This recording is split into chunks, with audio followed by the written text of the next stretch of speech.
Well, you learn something new every day.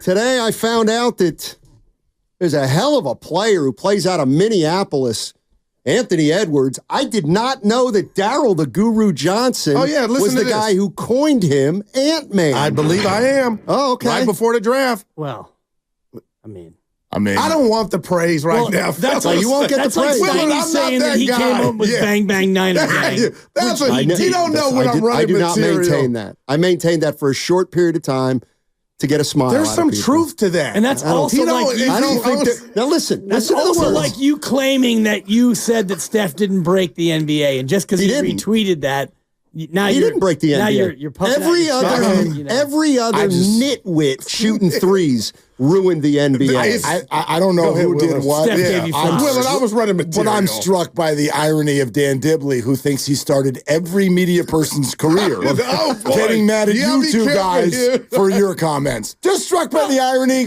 Onward. On we go. There's no, actually, we're going to stick and stay for 2 and 2. Chuck Woolery. I got to go to the restaurant. You go ahead and ask the people who I claim to be on the Dibley coaching tree. I have.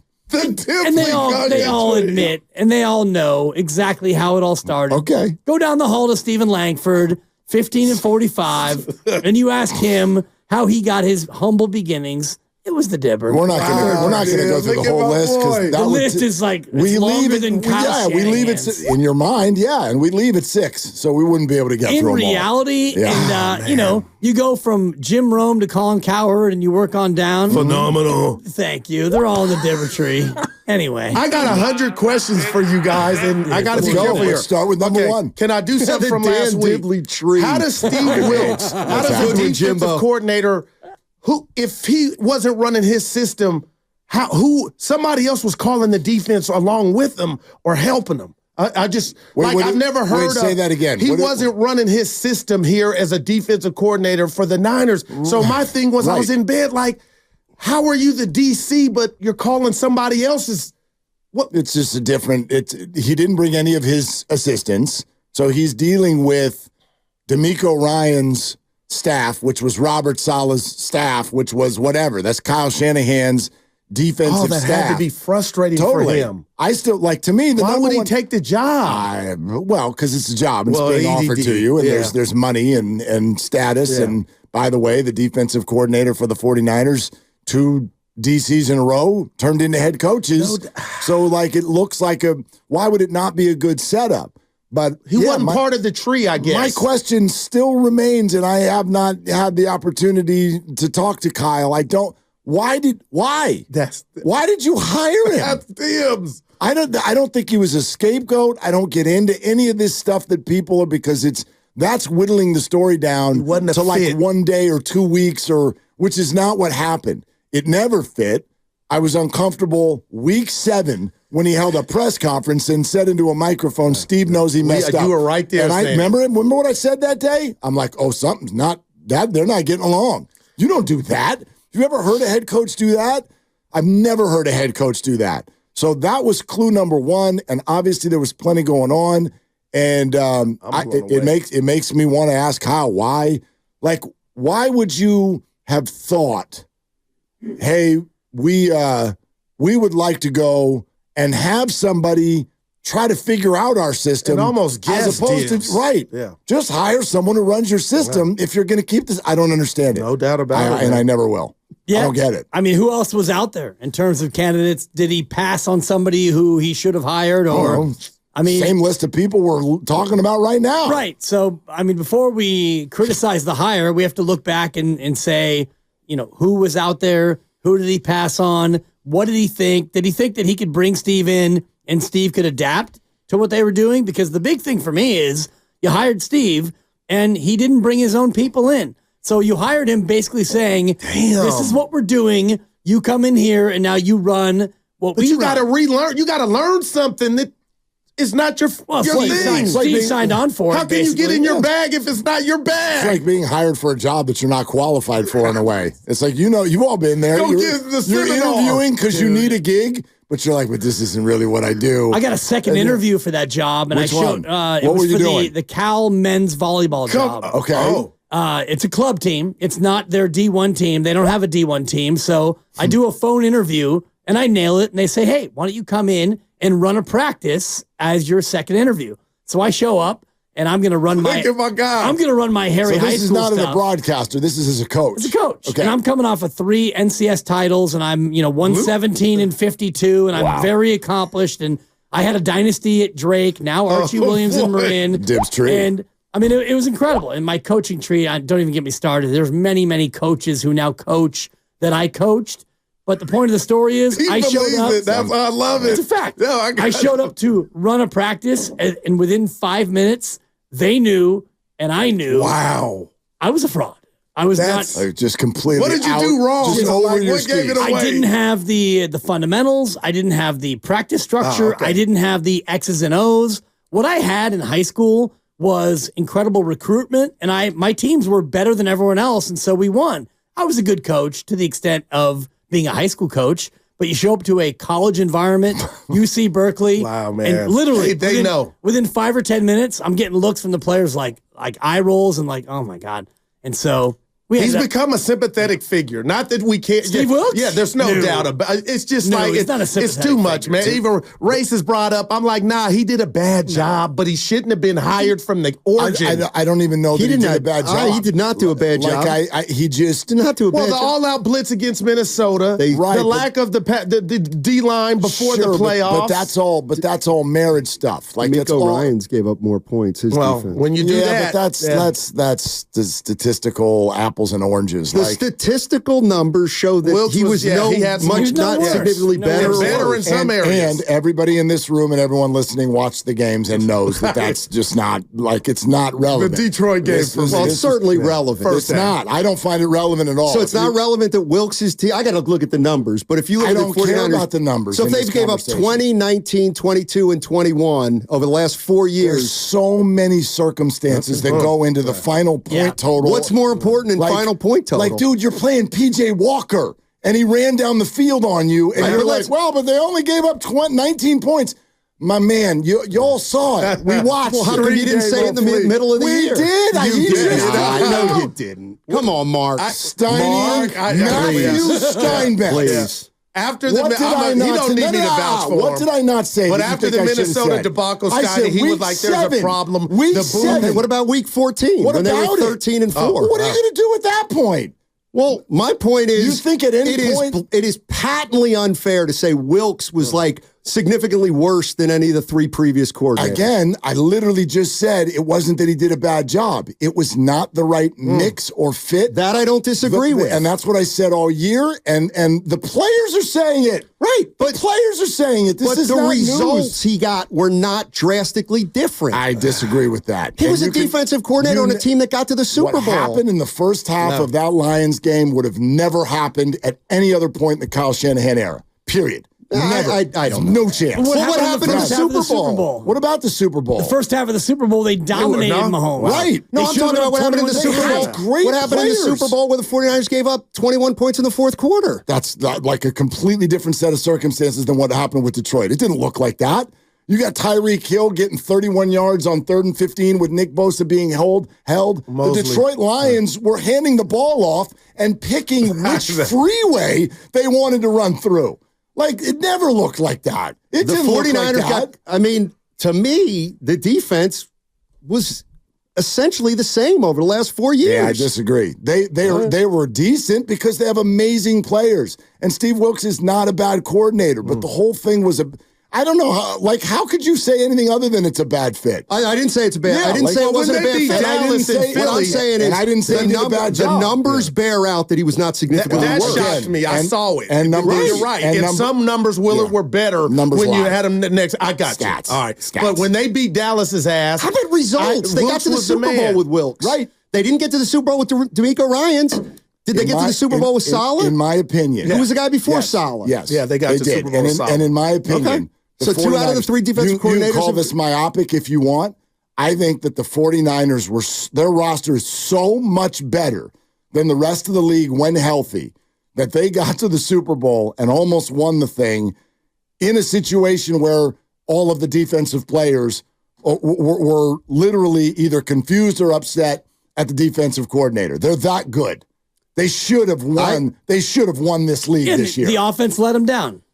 I mean, when push came to shove, You can give whatever. I got something for you. when the plays needed to be made, the offense was the one that let them down. And the special teams Right. and the defense, everybody. We've all gone through all the plays where they screwed the whole thing up. Okay, and this just I don't look from at it as a 97 scapegoat. standpoint. My question goes back to Kyle before the year, and it always will. I don't understand why you'd make a hire like that No, if you didn't think that I give you if that. he doesn't know the system and he doesn't want to run I couldn't imagine that pressure, Dibs, trying to call or stop an offense with something that I didn't implement. Like, that's almost guessing or trying to do it on the fly. So kudos for Wilks for the performance the defense had after the tragedy against Detroit to do what they did in the first half against Mahomes. But this is my question. I've watched the game umpteen times. Bosa crashing down, and he's done this in his career. I mean, he had the running back. Every time he had the running back like a cat trying to get a mouse, Mahomes kept it. Yeah. But is that on Wilks or is that on Bosa at this age or this juncture in his career? Well, to he know? said it's on Wilks. Oh, wow. He said they weren't Okay, prepared so we for weren't it. Dude, he prepared had the running back like a 4-yard long, but the running back don't have the ball more than 2 times. When we watch football, this is the great hole in all of us breaking down what we see. We have no idea what they were asked to do. We have no idea who was assigned what. And that's why offensive linemen ended up yelling at each other on Twitter after the game, because people were blaming stuff that as it turns out, was not what you're supposed to, because we don't know who was supposed to do what.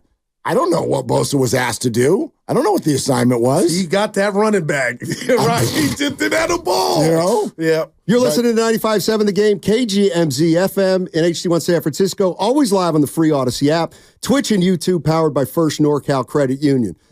I've got no problem with saying, yeah, Wilks wasn't a great fit.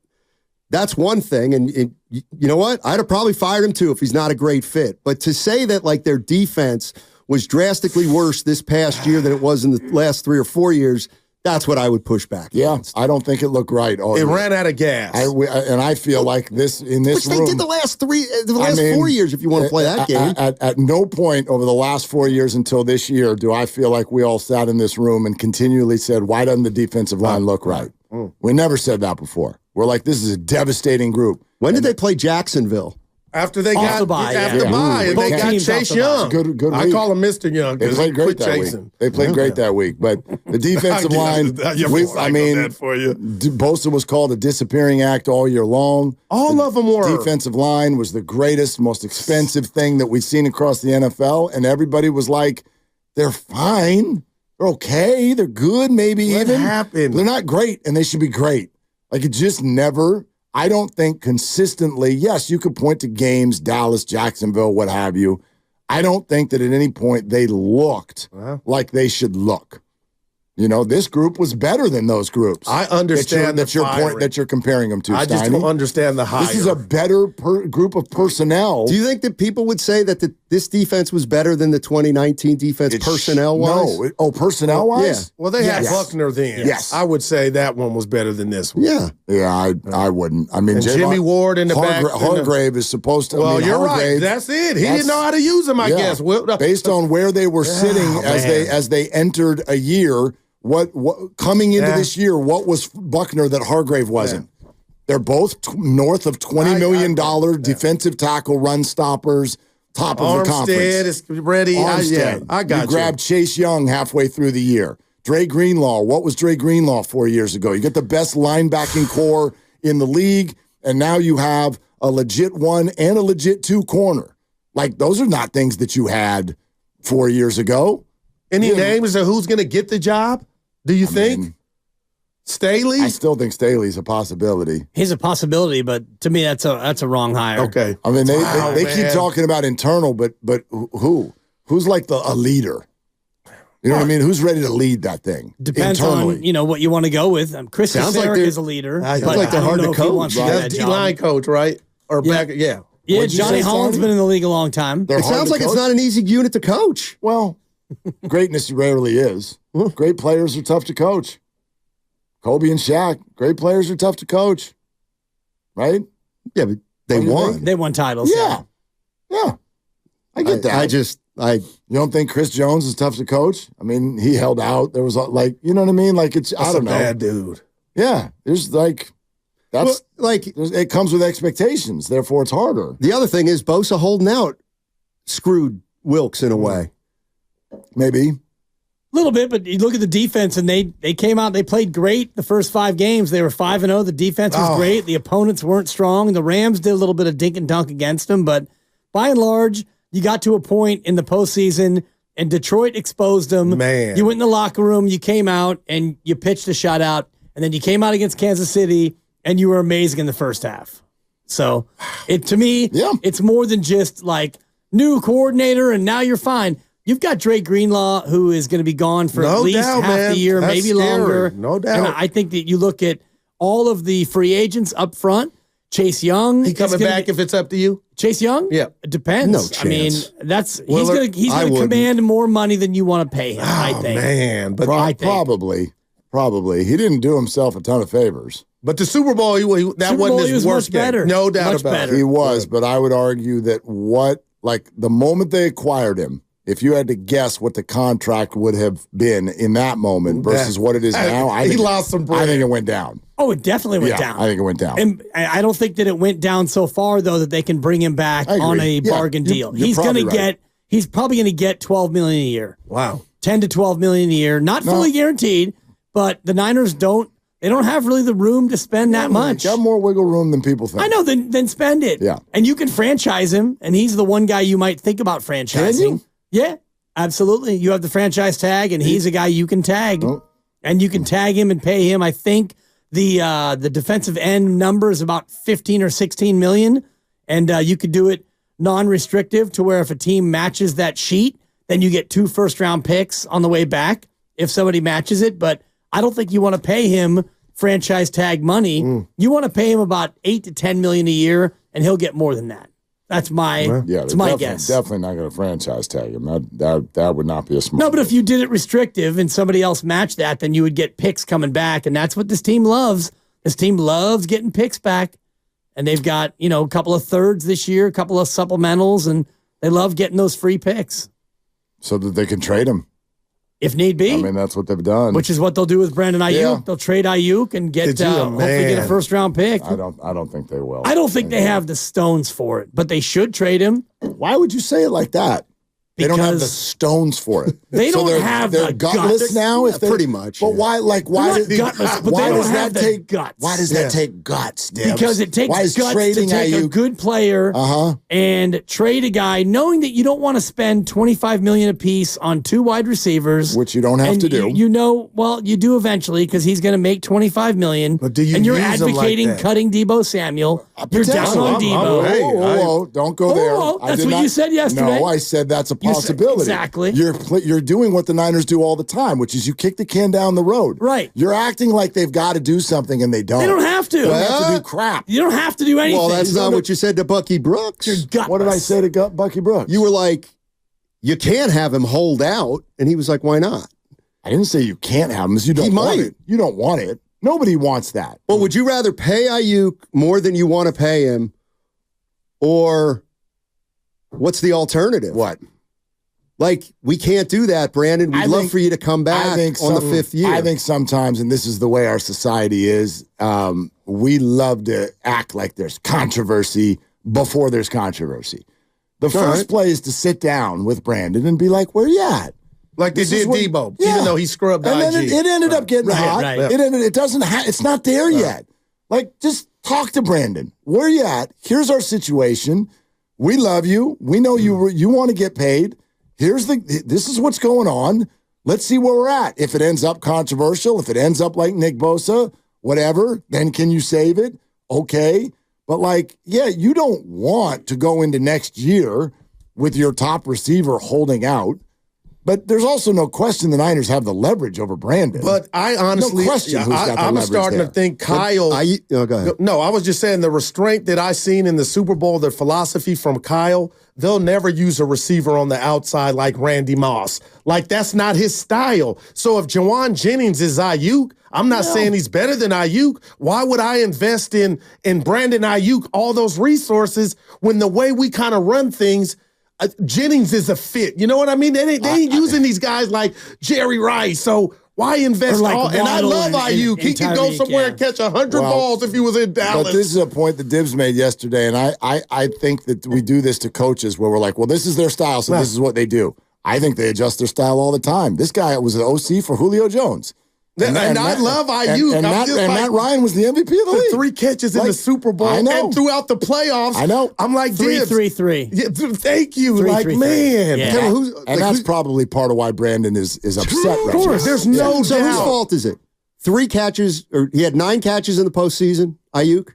Is that on Purdy or Aiyuk? I think it's a byproduct of the. I'm going here. I'm just saying, because if they both want, if Purdy wants 40 and Ayuk wants 25, how does that jibe? I get it. And they know what that answer is, but the O-line didn't, like the touchdown Ayuk was open for. They would have, he beat his man, dropped him. And who did you, Bucky said they can't, they're not that good against Bucky retweeted out a video coverage of Aiyuk getting absolutely shut down in the second half. I didn't see that. He fell down a couple times. I gotta go see it. He got blanketed. And, the Chiefs DBs, they're for when real. they switched to man, they completely shut down the passing attack. Other than the Brandon and Jawan both wide open. They're both wide open. I think of Lester Hayes and Mike Haynes in the Super Bowl against the Redskins. Yeah. When they just went man. They went man. They went man and honestly, they shut them down. Bucky Brooks. He's good. He's very you good. worked with him before, incredible. I love him. He's a former DB. He's a DB. That's what he did. Damn. He's the first guy who yesterday gave me some stuff where I was like, wow, yeah, and that's so that's some the man-to-man stuff. Yeah. That maybe they are susceptible to a certain type of defense with a certain type of personnel. Okay, but I would argue. And the Ravens had it. I would agreed, but I would argue when you say, for instance, like whose fault is that? Like, to me, the fix to that is not trade Brandon or get down on Brock. It's your O-line. Give him time. Okay. I didn't even think of that. You will beat fine. man if you have a little bit more time. You would have won the Super Bowl. But he didn't have, they were not great at pass blocking. They weren't awful. But what if Bucky would say to you, in the grand scheme of things, the offensive lines being equal, the Niners wide receivers aren't as good in man as other wide receivers. I mean, I'd have to listen to him. I mean, that's all. He made me think a little bit. I hadn't heard that up until he said we knew that about Debo. Yeah, well, no doubt about it. Debo's different. Yeah, no doubt about it. it. And that to me speaks to the biggest conundrum with this conversation Debo is different. All things created equally, you'd much rather have Brandon signed and Debo on a deal right now. A maybe or maybe not. Do we all agree with that? I agree with that. You'd rather have Brandon right now have Debo's contract and Debo be in Brandon's situation. I totally agree with that. I think you'd much rather, as a Niner team, the dude's got 1,300 yards. He's a better receiver. Debo might be a better player overall, although he gets hurt a lot. No doubt. You'd much rather have these contracts be flipped. But you can do that. You can do that. That's my point. That's when I said you would be cut open Debo. to Just not say cut it. Debo. Just say it. No, but slash and burn. You sign Brandon. You're not money. That money actually goes down this year. Right. Remember that. His number comes down this year if you sign him to an extension. His fifth-year option goes creates down, more money this year. Wow. And then you get another year at Debo. And then there's a potential out in the contract. And let's see where we're at. Did you bust both your shoulders again next year? Missed the second half of the Green Bay. That's what I mean about kick it down the road. There's more info to get. Another year of Brock. Like everybody says, Brock, $40 million. But then the answer is, well, let's see another year, right? No, it's coming. All right, let's do it. Let's see it. But there's a reset coming. I'm on team keep Brandon. He's right. I know what you're about to say. He's right. Well, they got to figure out. They can't have Aiyuk at 25, Debo at 28, and Purdy at 40. Yeah, probably not. Right. Probably not. All right, gents, what you got coming up today? Actually, we're going to play off of what you were talking about with the Warriors. What did I miss? Go ahead. I'll stick around a little longer. The hell. The one thing.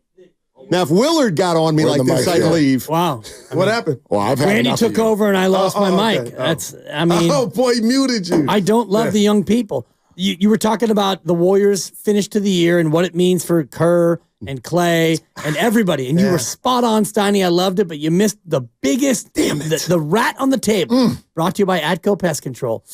What does Steph want? Because if Steph wants Steve, Steph gets Steve. So even if they fade it out, and you and I can debate this, if they fade out as a 10 seed and they lose the play-in, and Joe goes, you know what? I think we need a different coach. If Steph, we brought that up, Diz. See, I must have missed it. Yeah. That would be a good debate. We said this chef. Draymond's here because the chef wanted him here. But I think what Joe Lacob said. Clay. But I think what Joe Lacob said is if things go south, there are going to be big changes. And I don't listen to anybody but Joe Lacob on that one. The one person he would listen to, with apologies to Mike Dunleavy, both junior and senior, it would be the chef. Oh, there's no doubt. And if the chef says, you know what, I want LeBron Steve here.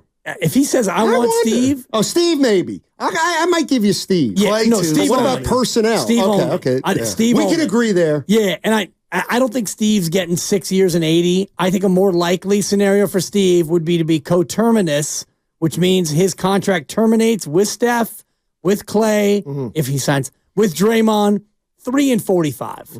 Joe signs on for that. Anyway. Maybe. Yeah. All right, gents. Yeah. This was a fun one. Yeah. We'll be listening. Talk to you later. Yeah.